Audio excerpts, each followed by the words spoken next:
Bienvenidos a todos los televidentes y a los que nos siguen en un nuevo podcast de la agrupación ADEI. Aquí para conversar temas en un espacio seguro de neurodivergencia, crianza y la vida real.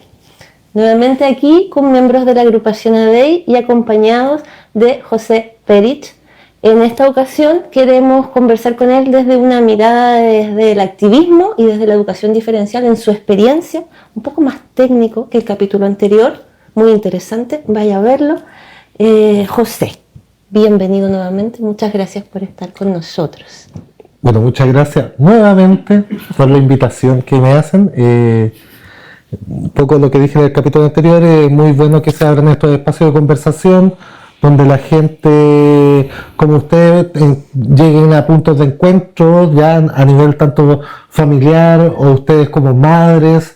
Encuentro que estos espacios son preciosos para generar movimiento y tránsito de opiniones que a veces quedan en algunos sesgos un poquito estancados. Entonces a mí me encanta que ustedes tengan este tipo de programas, así que gracias por la invitación. Muchas gracias. Respecto al proceso diagnóstico que hemos hablado ya en algunas ocasiones en otros podcasts, y a todo el camino que uno lleva con su hijo acompañando la neurodivergencia, uno se enfrenta a muchos juicios, críticas y prejuicios sociales, pero también hay cierto desconocimiento en la sociedad, no en todo, pero falta un poco más hablar de este tema. Por eso también es la importancia de este post y agradecemos tu presencia. Respecto a los mitos del autismo, ¿cuál crees tú que sería alguno de los mitos que están como socialmente preponderando respecto al autismo y que sería importante desmitificar en esta sección que va como dirigida a los padres y a acompañarnos respecto al proceso de nuestros hijos? Mira, hay varios mitos. Quisiera partir porque hay mitos que son peligrosos, abiertamente peligrosos. Por ejemplo, hay todo un mercado que cada cierto tiempo renace. En algún momento todo este tema de las curas milagrosas al espectro del autismo florecieron ahí a principios del 2010, me acuerdo, y en algún momento logramos como erradicar el pensamiento. Y ahora yo veo que hay como un renacer nuevamente, y ahí cada uno podrá tener sus opiniones, ¿ya? Respecto a buscar esta cura o cierto tipo de apoyos que no están basados en evidencia científica. Quiero aclarar este punto porque puedo ser tergiversado, ¿ya? Por ejemplo, yo soy de una corriente que no necesariamente tienen que ser todos los que están viendo ustedes, ya que soy muy rígido en términos de la evidencia científica, ¿ya? Por ejemplo, me ha pasado que si llega una abuelita, ¿ya? Si me dice, sabe que, porque me estoy acordando de una puntual, no porque la abuelita haga esto, ¿ya? Y me dice, sabe que yo, aparte de lo que están haciendo ustedes en el centro, brindando apoyo, le estoy dando globulitos de homeopatía a mi hijo. ¿Ya? Yo tengo una opinión al respecto. En este minuto es absolutamente irrelevante. Pero lo que veo también es que si yo me pongo a pensar si es que ese tipo de apoyos que puedan brindar causa algún daño, no. Es inocuo, ya desde mi perspectiva. Por lo tanto es un mundo de creencias, ya, dele.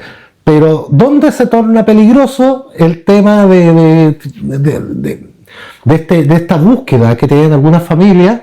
Es cuando aparecen, por ejemplo, temas como el MMS, temas de cloro, ¿ya? De lejía, que llaman los españoles, ya que básicamente ahí yo no puedo ser tan comprensivo, por ejemplo, respecto a una familia y tengo que decirle, tú deja de darle inmediatamente eso a tu hijo, porque ya hay 2 casos, por ejemplo, registrados históricamente de muertes por uso de ciertos medicamentos que están hechos para curar el autismo.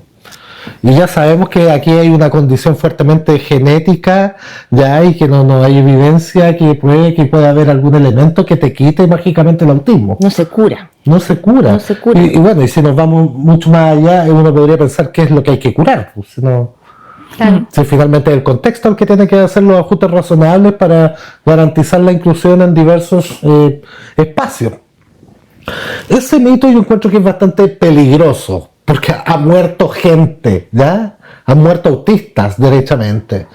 ¿Ya? Hay otros mitos que yo no diría que alcanzan estos niveles de peligrosidad, pero sí están muy instalados y son los que dificultan que familias puedan acceder al diagnóstico temprano. ¿Ya? Que en algún momento quizás hablamos hoy día de temas de camuflaje o masking que dicen las redes sociales, ¿ya? O sobreadaptación desde el punto de vista más técnico. El tema del contacto ocular.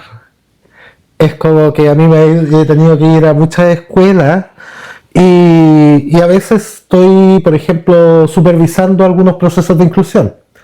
Y cuando me dicen, ya, pasa a la sala a ver el caso del niño X para que nos ayude, yo por un tema de formación profesional empiezo a buscar donde hay más.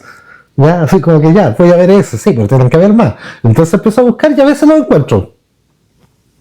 Y uno dice, va donde el profe, le dice, profe, ¿sabe que ese Juanita de allá en la esquina está evidentemente dentro del espectro? ¿Ya? No es porque uno sea tan capo, lo que pasa es que hay personas que están evidentemente dentro del espectro. Ya cuando tú trabajas o tienes la vinculación familia, las familias tienen un olfato ya, o sea, Sí, los ven desde la otra vereda. Mira, ya va uno de los nuestros, uno dice. ¿Ya? Entonces, cuando uno va donde el profe, Juanita, allá está evidentemente dentro del espectro, dicen, no puede ser. ¿Por qué? Porque te mira los ojos.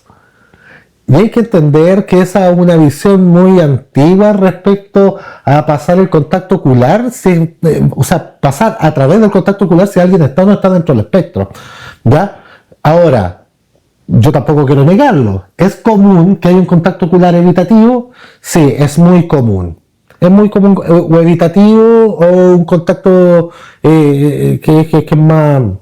que no es absolutamente evitativo, pero sí es inconsistente. Paso por tus ojos, no me quedo, ¿ya? Es común, no es una negación del contacto ocular esto, ¿ya? Pero sí hay niños, niñas dentro del espectro, adultos y adultas dentro del espectro que perfectamente te miran a los ojos. De hecho, hay algunos que se nota bastante porque se nota que se autoentrenaron o alguien los entrenó. Porque en los procesos evaluativos que llevamos a cabo hay unos que sorprenden en términos del contacto ocular, me refiero, en términos de la intensidad de este. Te miran y ellos, entre comillas, te incomodan. Porque la mirada que tienen es muy intensa. Ya como que no lograron regular, es como que me enseñaron que tengo que mirar a los ojos, así que no despego mis ojos de los tuyos. ¿Ya? Entonces, claro, eso yo creo que son mitos. Por eso digo, hay mitos más peligrosos y mitos que dificultan un poco el acceso rápido a un diagnóstico. Y es importante desmitificar porque nosotros que estamos neurodiversos o convivimos con gente del espectro, vamos aprendiendo esto, pero la población general como no tiene por qué saberlo. Entonces, las personas que no tuvimos diagnóstico de pequeños o autistas que no fueron diagnosticados cuando jóvenes, cuando chiquititos, por un tiempo se le obligó mucho a mirar a los ojos, por ejemplo. Hay programas que te entrenaban para mirar a los ojos. Pero no es antes, es respecto a lo que tú estás diciendo. También ahora. Pasa ahora que las terapias de los niños, a ellos los entrenan para reconocer emociones. A mí me parece muy loco porque ellos no miran a la cara. Y ellos les enseñan cómo se ve una cara con rabia, cómo se ve... No sé si te pasa Tienes que reconocer los patrones faciales del niño. Y me parece muy loco que se los entrene de una manera específica. Reconocer las emociones. Reconocer las emociones, sí. ¿Y cómo tienes que sentirte? ¿Cómo tienes que sentirte respecto a cómo se ve una cara? Y es heavy porque por lo menos yo me acuerdo de mi experiencia cuando tenía alrededor de 7 años. En algún momento alguien me dijo que si no miraba los ojos, la gente no iba a confiar en mí porque la gente que no miraba los ojos no confiaba. Es como el apretón de mano. Entonces empecé a tener que observar a los ojos y luego en la carrera de psicología yo tuve que aprender a entrevistar y a mirar, pero tú no miras los ojos, sino que miras un punto y que luego llega a ser molesto para la otra persona porque tampoco sabes regular necesariamente los tiempos de cuándo mirar, de cuándo apretar. Entonces se genera también un forcear la conducta y que yo espero que ahora con estos jóvenes y con estos pequeñitos, nosotras como mamá también no los forcemos de repente a tomar comportamientos neurotípicos que puedan ser dañinos, si bien hay que adaptarse a cierto entorno. Pero dentro de su terapia que ellos están tomando ahora, viene eso, de que ellos aprendan a reconocer emociones con caras. O sea, a nosotros nos ha pasado ahora, porque cuando los chicos empezaron a tomar sus terapias, la primera parte de la terapia se trató de reconocer emociones, y yo decía, pero ¿cómo va a reconocer emociones si él no mira la cara? No, y las emociones como muy parecidas, igual, claro, también pasó acá conmigo, con mi hijo, que habían emociones, por ahí, ponte tú, que la tristeza era tristeza y llanto, y para él era lo mismo. Era lo mismo, sí. Entonces cuando tenía como 3 males, y ¿por qué? Si me decía él, si yo, eso es lo mismo. Sí. Es que siento que la terapia está demasiado estructurada. Sí. Sí. Entonces, un autista puede o no puede mirar a los ojos. Puede ser autista y mirarlo a los ojos. Y no tenemos que quedarnos con esa creencia antigua de que el autista era el que no podía tener contacto ocular. Claro, ahora interesante es ver, por ejemplo, que hay algo que yo explico mucho, sobre todo cuando son diagnósticos tardíos, estoy hablando de adultas principalmente, algo que yo explico, que existen criterios diagnósticos, ¿ya? Uno de ellos es un contacto ocular particular, ¿ya? Pero no necesariamente, y esto es súper importante decirlo, ya que resume un poco la conversación, es que esos criterios nos sirven a los que nos dedicamos a esto, a identificar si una persona está o no está dentro del espectro, pero no necesariamente todos esos criterios diagnósticos son cosas que la persona tiene que mejorar, ¿ya? Porque a veces se entiende como que, todo esto, ya que estamos en el contacto ocular, entonces tú tienes que mejorar el contacto ocular. Yo creo que es una situación social que básicamente se puede obviar, ya se puede avanzar. Yo me acuerdo cuando tú dijiste que esto de fijarse en un punto, como me toca hablar de harta adulta y harto adulto, yo estoy hablando como yo, y en realidad es un equipo, porque claro, no es que yo ando diciendo a la gente tú, no, soy un equipo de terapeuta ocupacional, el FONO, ya, el equipo del centro. Y yo hablaba con una persona y yo le decía, tú te entrenaste, por el contacto ocular. Pero su contacto ocular igual era raro, entre comillas, con mucho respeto, para que se entienda, no más rápida, porque yo sentía que me miraba, pero me traspasaba. Y era como una mirada rara en términos de... la percepción mía era rara. No era como por ejemplo, estamos estableciendo un contacto ocular. Yo sentía como que me miraba, pero como que estaba mirando acá. Y cuando le pregunto... Tú estás haciendo algo, ¿cierto? Porque eso es entretenido que tú lo podés preguntar directamente. No es como un niño que ahí tú tienes que entrar a tratar más de deducir cosas. Me dice, sí, no, es que lo que aprendí fue que yo no miro a los ojos, pero empiezo a mirar acá, miro entre las cejas. Y eso da la percepción desde el otro, como que te mira, pero no. ¿Ya? Entonces es interesante en términos de cómo una persona trata de generar un comportamiento adaptativo a partir de una pauta social que es absolutamente irrelevante a mi parecer.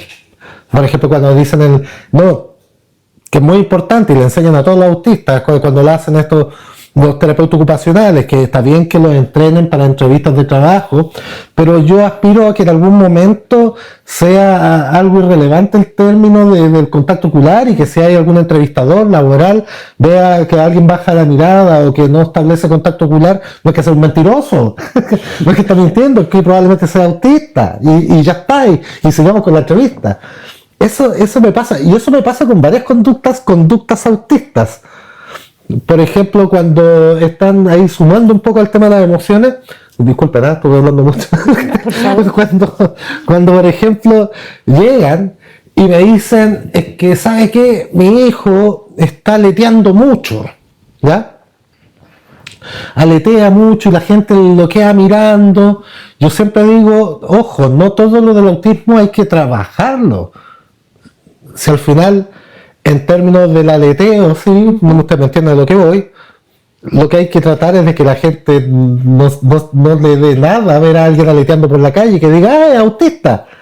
Antes pasaba, los que parece que soy el más viejo acá, pasaba que si veía gente con síndrome de Down en la calle se daban vuelta a mirarlo.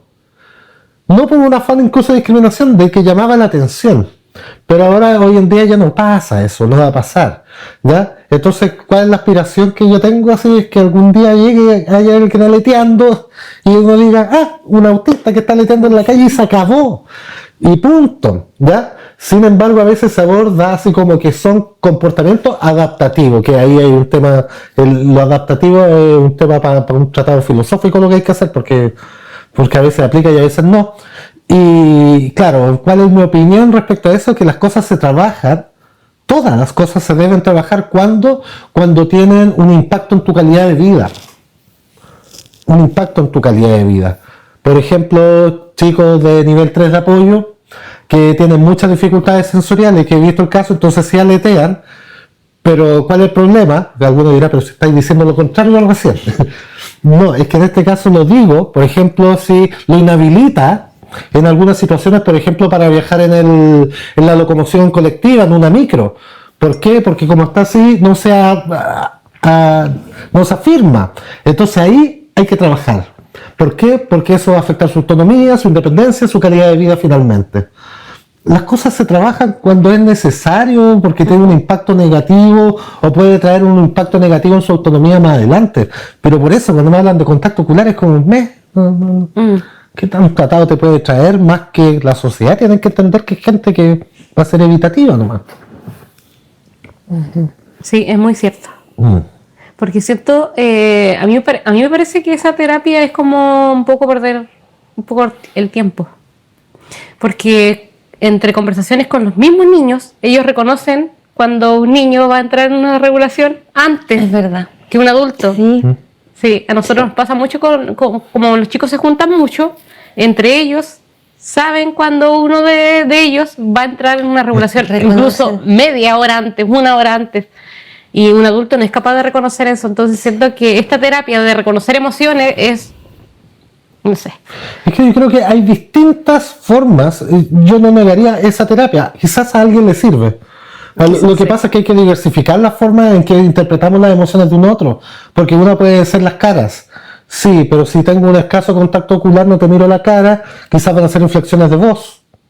¿Ya? O sea, un poquito desde la pedagogía lo que se habla del DUA, de múltiples formas de representación, lo mismo se tiene que hacer con las terapias. O sea, tú no puedes basarte, por eso yo no soy muy amigo de esta de la terapia única, llámese cualquiera, para que alguno no se me enoje así como llámese ABA, llámese Teach, llámese PEX. Finalmente, y aquí me va a odiar mucho un mundo, ¿no? Finalmente igual uno termina haciendo un poco una cosa ecléctica, va tomando cosas que me sirven de acá, porque cualquier cosa que tú pones rígida te sirve para el autista. Y si tú trabajas con varios, tú tienes que tener, ¿cachai? Claro. Que vaya a tener que diversificar, por lo tanto, claro, para no tirarlo así tan al saco, así como esa terapia, esa forma de enseñar las emociones puede que no va a ser universal, no va a servir de todos, pero hay que buscar otra estrategia.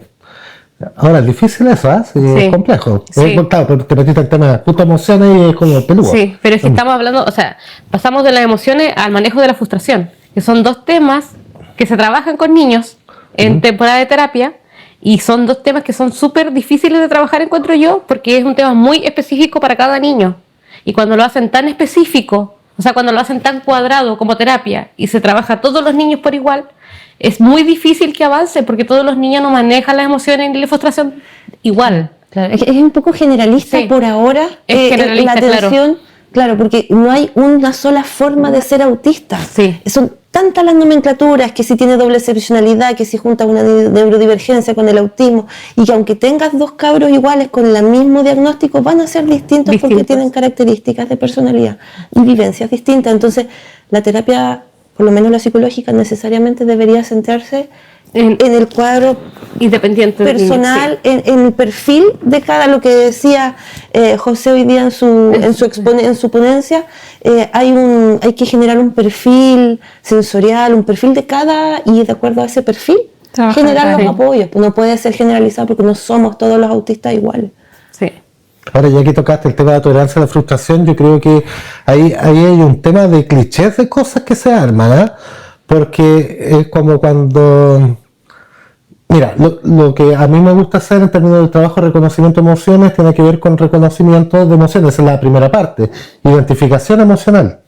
Ya no me voy a poner tan técnico porque hay distintos eslabones, está la identificación emocional, la asimilación emocional, la comprensión emocional y finalmente después de todo ese camino uno aspira a que pueda llegar a las pautas de corregulación o autorregulación emocional. ¿Ok? Pero se arman ciertos clichés que se arrastra desde el diferencial, desde la psicología, desde la pedagogía también, que es hay que trabajar la tolerancia a la frustración. Siempre a mí me dan ganas lo pienso, no lo hago, ¿ya? Cuando dicen, no, con mucha seguridad la gente dice, lo que hay que hacer, hay que trabajar la tolerancia a la frustración. Y siempre me dan ganas de preguntar así inmediato, ¿cómo se trabaja la tolerancia a la frustración? Y yo creo que muy pocos de los que dicen que hay que trabajar la tolerancia a la frustración tienen una respuesta inmediata. De hecho, hay mucha gente, y yo fui uno de ellos, ojo, para que aquí no se piense como que yo ando aquí así, como se llama, más papista que el papa, ¿ya? Como que he visto varias veces que es como tratar de frustrar al niño, Sí. pero en pequeñas dosis. Es como frustrarlo, pero de a poco. Apuesto que a todos se nos ha ocurrido. Todos los que estamos acá lo pensamos y lo hicimos. ¿Cachai? Frustrar al niño de a poco, cosa que después aguante más frustración. Eso en algunos países se llama tortura. Por si acaso, ya. Entonces, yo me acuerdo dando esta misma reflexión, ¿cachai? Tratando de llegar a métodos más respetuosos. Ahí se pueden encontrar, por ejemplo, algunas prácticas que es reconocer emociones primarias. Hay emociones primarias, ya que son las que conoce la gente intensamente, que son las típicas, pero están las emociones secundarias, que son la cruza de emociones primarias. ¿Cuál es la apuesta que yo tengo a veces cuando elaboro estos planes de educación emocional, que hoy día estuvimos hablando en la charla también? Es que si uno logra que identifiquen las emociones primarias que componen esta emoción secundaria, que vendría a ser la tolerancia a la frustración, se puede llegar a un camino un poco más respetuoso, por último, ¿ya? De que sea educación, ¿ya? Que sea educativo.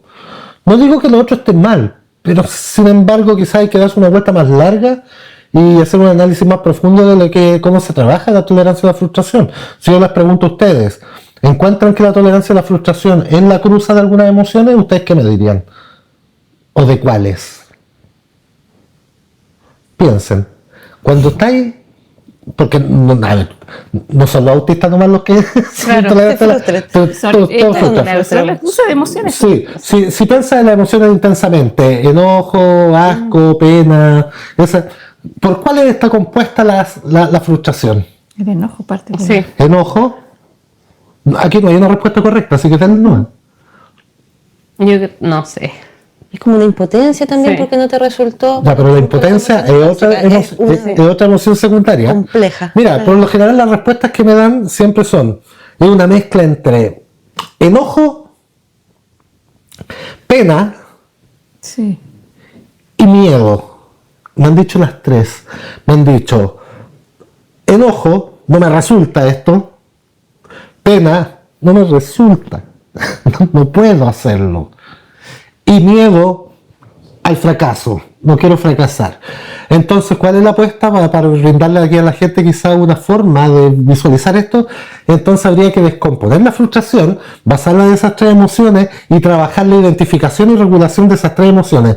Del miedo, del enojo y de la pena. Suena como súper fácil. Sí, y es muy difícil. Súper complejo. Pero por lo menos te da un atisbo así de... Que yo necesito mucho eso cuando trabajo, esa como seguridad de que estoy haciendo algo, Sí. así como, ya, esto por aquí vamos, esto se ve más serio, más contundente. Y es muy difícil porque estamos trabajando tres entidades diferentes al mismo tiempo. Por una parte está el sistema de salud, que está trabajando con las terapias. Por otro lado está el sistema educativo, que es el que tiene que sopesar la mayor cantidad de tiempo que pasa el niño, porque estamos hablando de que un niño pasa ¿cuántas horas en clase? 8. Todas las emociones que vive un niño lo pasa casi en la escuela y después llega la familia y nosotros sopesamos esas mismas emociones de distintas maneras. Entonces, ¿cómo llegamos a un consenso para manejar las emociones y la frustración juntos, los tres?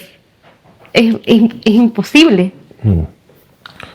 es complejo el tema emocional. En general, me gusta hablarlo de este punto de vista, porque por lo general esta conversación que estamos teniendo ahora se salta para hablar directamente sobre la desregulación emocional. Poco se habla del tema de educación emocional, cómo lo hacemos. Es como que nos saltamos al tiro al plan reactivo de qué hacemos cuando se desregule. Sí. Y como que, y esto en el sistema educacional es muy evidente. Sí. Disculpen que me repita en términos de lo que escucharon en una charla que hice hoy día, ya, pero es que es muy claro, cuando yo voy a dar capacitación en los colegios, la primera pregunta es, ¿qué hacemos cuando Juanito se desregule? Y esa no es la pregunta que hay que responder, pues es ¿qué hacemos para que Juanito no se desregule? Sí. Si al final el que peor no está pasando una desregulación emocional es él. Y ese otro tema, que por tema de la adultocracia, ¿ya? Adultocentrismo lo llamarán otros, ¿ya? No le tomamos el peso a lo que está viviendo el niño. Si una desregulación emocional, el que peor no está pasando es el niño. Se nos olvida ese punto de vista, incluso desde el mundo adulto, y yo sé que lo decimos de forma muy coloquial, pero uno pone atención en cómo nos referimos. Decimos, me hizo una pataleta, y es como me hizo a mí, mira, él. Y lo que le pasa al niño es que está entero desregulado porque es incapaz de poder regular alguna frustración respecto a lo que quiera, ¿no? Sí. No me compraste algo, ya sé que no vamos a santificar el por qué, ¿ya? Pero claro, hay una visión, me encuentro que a veces es poco respetuosa, de forma inconsciente, ¿eh? No, en ningún caso quiero que la gente, yo le digo, son poco respetuosos, no voy allá. Voy como sociedad, en términos de educación emocional, se ha avanzado muy poco y nos saltamos directamente a la desregulación y hay mucho que por hacer acá, todavía. ¿Cachai? Pero respecto a lo que tú decías de la mañana en la charla, tú hablabas mucho de la anticipación. Y tú decías, a mí me pasa que en la casa no se desregula nunca y en la escuela se desregula. Pero no será porque en la casa nosotros nos anticipamos a todo y en la escuela eso no pasa. Que no se te desregula en casa y se te desregula en la escuela. Y no será porque nosotros como padres los conocemos tan bien que nos anticipamos a todo hecho que vaya a ocasionar una desregulación. En cambio en la escuela eso no pasa, por eso se desregula. Entonces caemos en decir, en la casa no se desregula nunca, pero es porque estamos con todo el tiempo anticipándonos al hecho de que a todo. Pero también se da el otro caso de que el niño se te desregula en casa porque está como muy cómodo, muy seguro, y que en el colegio no se te desregula porque Y es pasa un también, entorno nuevo sí, en el que se sabe adaptar y que no se atreve a expresarse y se calla y se traga. Entonces como que se pueden dar tantas nomenclaturas. Después llega a su lugar de confianza y Sí. ¡pah! y Estalla. explota. Pero yo igual siento que los dos lados son malos, porque yo siento que nosotros al anticiparnos tanto en la casa, no les damos la oportunidad de aprender a regular eso. Entonces llega a la escuela, que no es un entorno seguro, ¿cómo se regula? ¿Cómo regula los cambios? A nosotros nos pasa, por ejemplo, cuando los llevamos a terapia y los tenemos que devolver a la escuela y cambia todo el horario de clase, les sobran y les faltan horas, Sí. llegan a una hora incorrecta, llegan a un profesor que yo no sabía, A mitad de clase. a mitad de clase, listo. Se echó a perder todo el día, Sí. todo el día desregulado. Ahora es interesante porque cuando se dan este doble niño, esta doble niña, Sí. es como que el colegio lo cree como en la casa y lo de la sí. casa lo cree como del colegio. Ya primero, entonces hay un tema de confianza que hay que restaurar, digamos, ya, y entender que efectivamente pueden haber dos niños, ¿se entiende lo que voy, cierto? Sí. Ahora, yo creo que ¿qué pasa? Respecto a lo que tú dices, te encuentro razón, en términos de que a veces puede ser una burbuja proteccionista el tema de anticipar todo y tener una estructura muy fija, que finalmente cuando el niño sale se puede encontrar con contextos que no están así articulados. Ahora, yo creo que tiene que haber un paso medio, que nunca se menciona poco, porque siempre se habla de la estrategia de la anticipación, pero se habla poco de la educación de la flexibilidad. Nuevamente nos vuelve a aparecer el término educación, ¿cachai? Como que la estructura está bien, está súper bien. ¿Por qué? Para la armonía del niño, de la niña, de la persona autista también, para no hablar ya de niño y niña, sino que de persona autista, está muy bien la estructura, pero también generar estrategias de flexibilidad. Yo me acuerdo que, por ejemplo, nosotros usábamos en un colegio, en una escuela donde yo trabajaba, teníamos los pictogramas, ya, con toda la estructura de lo que había que hacer, Y primero logramos hacer que los niños funcionaran a partir de una estructura y así bajamos la cantidad de regulaciones de 10 a la semana a 2, 3, ¿ok? Entonces después tuvimos que introducir un nuevo elemento. Ok, ya tenemos estructura, hay que enseñarle flexibilidad. Entonces usábamos un pictograma que era un signo de interrogación. Así partimos trabajando eso. Y por ejemplo tenía su rutina y sacábamos uno de los pictos de la rutina y poníamos este de interrogación.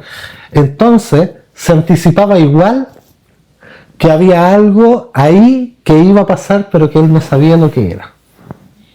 Las primeras veces que lo implementamos, ¿generó ansiedad? Sí. Brutal. Ya brutal. Pero sabéis que la visión mía, un poco irresponsable, rétenme si quieren, pero yo dije ya. Pero si hay, como el dicho, para hacer tortilla hay que romper huevos, así que démosle.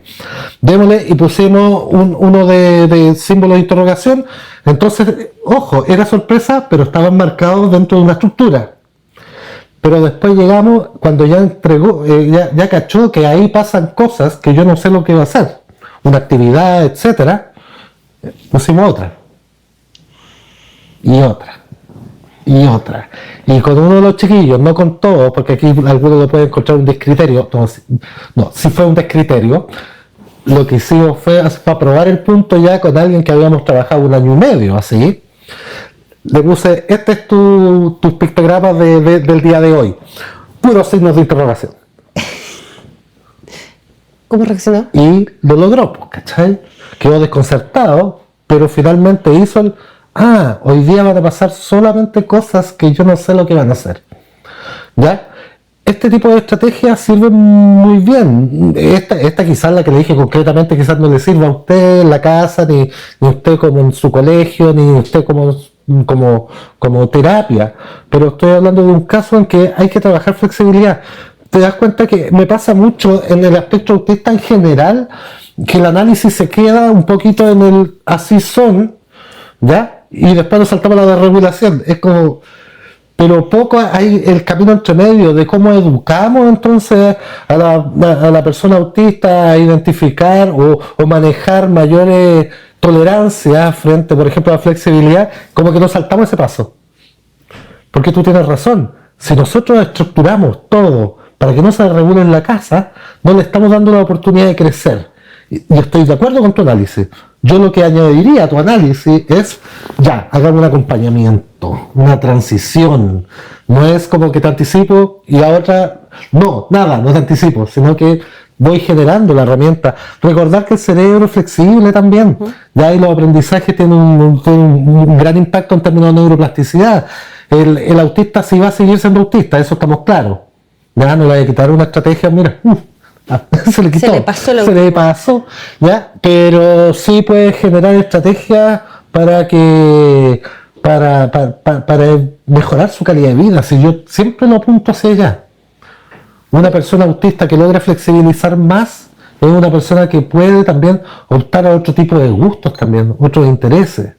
No es que tenga nada malo con sus gustos. Es muy difícil también porque, como decía Camila, uno está tan acostumbrado a... Porque a mí me preguntan de repente, ¿le molesta el ruido? Y yo digo, no le molesta el ruido. ¿Le molesta esto? No, porque yo estoy tan acostumbrada que no me doy cuenta que le digo, voy a hacer sonar la... Está anticipando todo.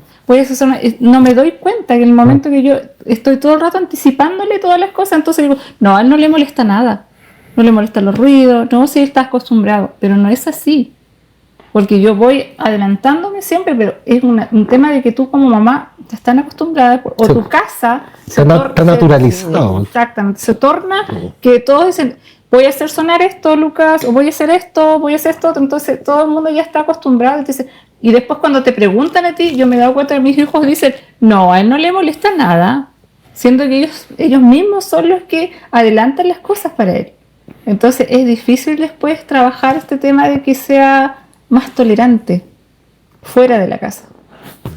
Y ahí es donde se arma el tema de la famosa desregulación. Bueno, Como un desafío, siempre como tener un pequeño desafío, pero que sea capaz de llevar con ciertas herramientas para que cada vez se vaya Porque volviendo como te digo, más es óptimo. difícil porque tú sin querer ya Claro. adelantas las situaciones. Pues sí, así es como tan costumbre que la vas adelantando sin darte cuenta. yo he visto casos que ya son como muy relacionados a lo que tú dices, de, por ejemplo, evaluaciones, en este caso sí evaluaciones de niños, voy a hablar de niños, niñas, y que cuando tienen papás autistas no diagnosticados, ya la casa tiene un funcionamiento así y se genera una situación como paradójica, por decirlo de alguna forma, porque nosotros estamos llevando el proceso evaluativo y ellos tienen naturalizado todo este esquema de anticipación, po.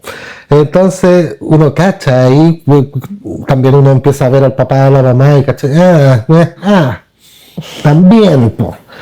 Ahora, eso es lo más complejo cuando uno trata de hacerle entender a un papá autista, mamá autista no diagnosticada, sin conciencia de condición, ¿ya? Por último, hay gente que tiene una conciencia de, no, igual yo soy media rara, ¿cachai?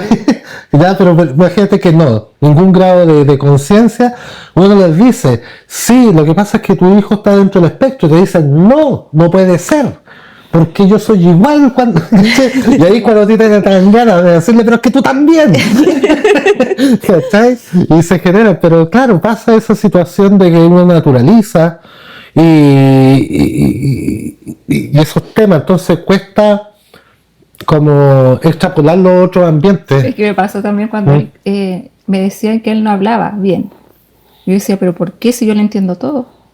Ah, claro. Sí. Dice, no es que tu hijo no habla bien a la edad que tiene. Y decía, pero si habla, él me dice, yo le entiendo. Pero era yo la que le entendía, el resto no le entendía. Claro, el resto de Chile no lo entendía nadie. Bueno, eso. José, te queríamos agradecer. Ya. Pero antes que nada, ¿Mm? queríamos hacerte una última pregunta. A ver. Desde tu rol como padre y activista, ¿cuál dirías tú que hoy son los derechos más vulnerados para las personas autistas en Chile? Wow. Artículo 24, artículo 28.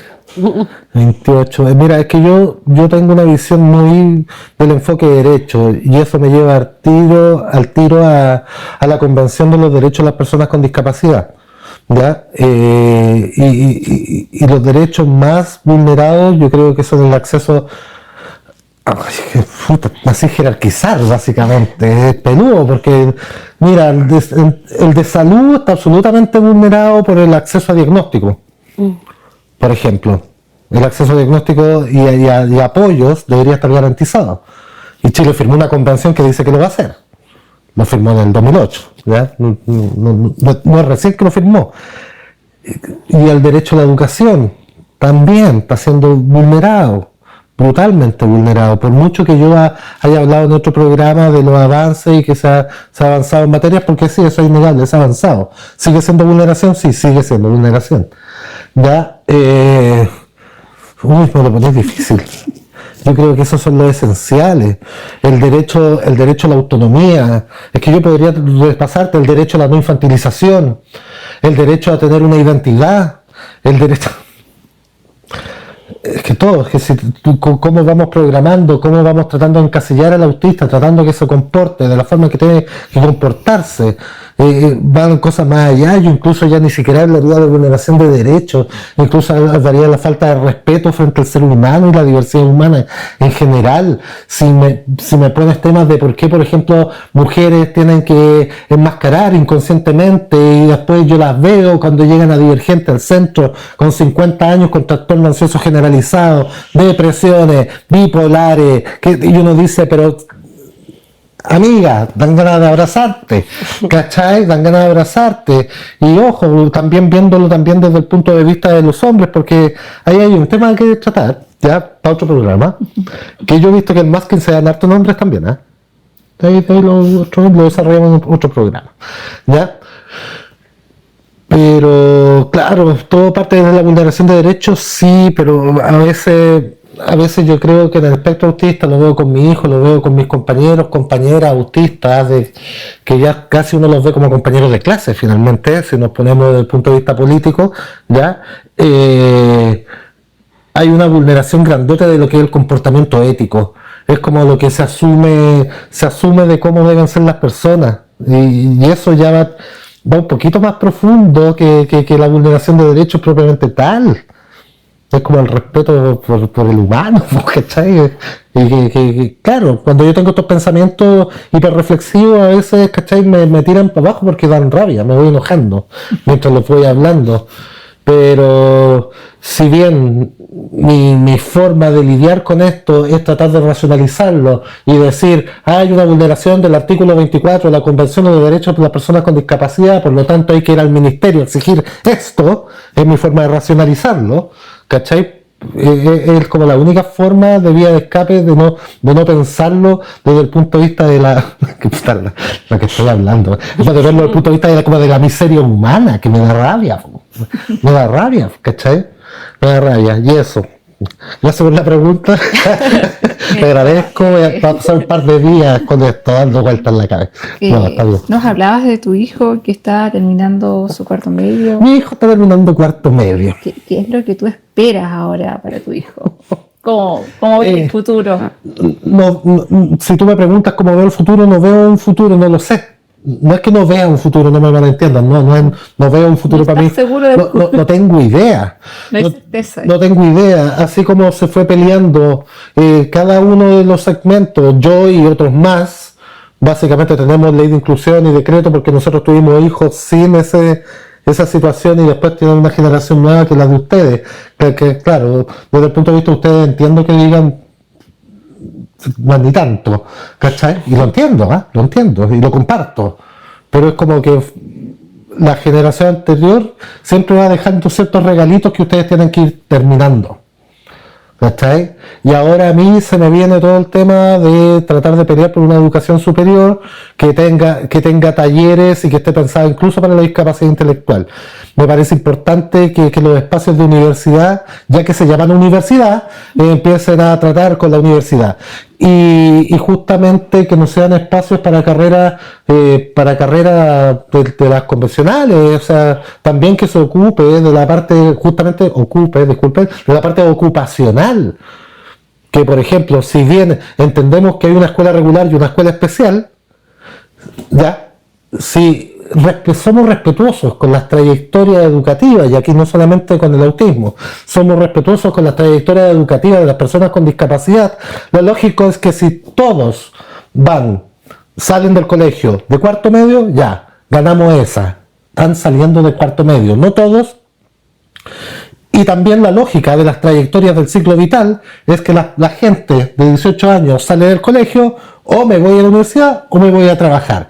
Esos dos ámbitos todavía están vetados para la gente con discapacidad. Entonces ¿cuál es la pega? Si tú me dices qué es lo que esperas, no sé si exigir la Danco es Danco. Yo lo que puedo hacer es exigirle al sistema.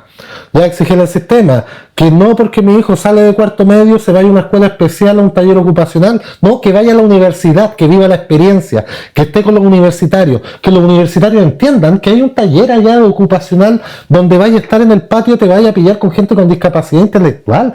De hecho, para ellos no va a ser tan cuático porque también se criaron con ellos, ¿ya? Pero ese cambio involucra transgredir un montón de cosas de los principios que se tienen dentro de las concepciones de la educación superior. Si es que, por ejemplo, si usted me pregunta en términos generales, la inclusión está un poquito más resuelta en párvulo. Sí. Un poco más, también tiene sus quiebres. En educación básica estamos está recién en el proceso de que estos cabros no se fueron, están ahí. Educación media todavía están, ¿qué hacen acá? Sí. Educación superior, inclusión, no. ¿qué es? A ver, cuéntame un poquito más, ¿cachai? Pero eso, si te fijas, ese avance que hemos tenido es por generaciones que se han ido dando la pelea.